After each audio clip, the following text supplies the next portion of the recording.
Did you know that you're not supposed to lay your hands on somebody too quick because you might get a spirit or something like that?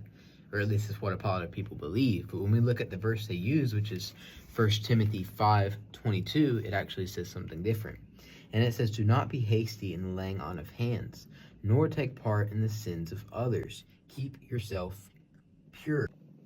Now, this verse is not saying don't lay hands on somebody because something might get on you, or don't lay hands on somebody because a spirit could come into your life. No, this verse just says don't lay hands on somebody too quickly or too hastily.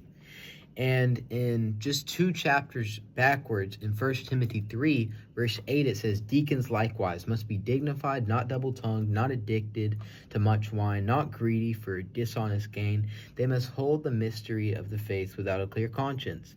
And let them also be tested first, then let them serve as deacons if they prove themselves blameless." Now, this correlates with the other verse. This says, basically, look at their lifestyle, test them, see what they're really about before you ordain them. And that's also what this other verse is saying. Don't lay your hands, don't ordain somebody too quickly without actually knowing them and knowing what they're really about. Now let's look at Acts chapter 6, verses 5 and 6. And it says, "And what they said pleased the whole gathering. And they chose Stephen, a man full of faith and of the Holy Spirit, and Philip and Phoncorus," or whatever, can't pronounce that, "and Nicanor, and Timon, and Parmenas, and Nicholas, a proselyte of Antioch.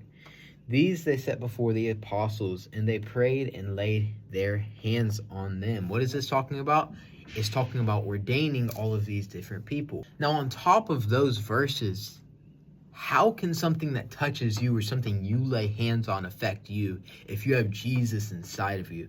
In fact, in Matthew 8, verse 16, it says, "That evening they brought to him many who were oppressed by demons, and he cast out the spirits with a word and healed all who were sick." So if Jesus, who lives in you, can cast out demons with one word, then how can you lay hands on somebody and demons come into you when you have Jesus living inside of you? And in Mark 16:18, Jesus tells us that when believers lay hands on the sick, that they will recover. What does it say? That we're supposed to lay hands on the sick. We're supposed to see people healed, and we're supposed to lay hands on them.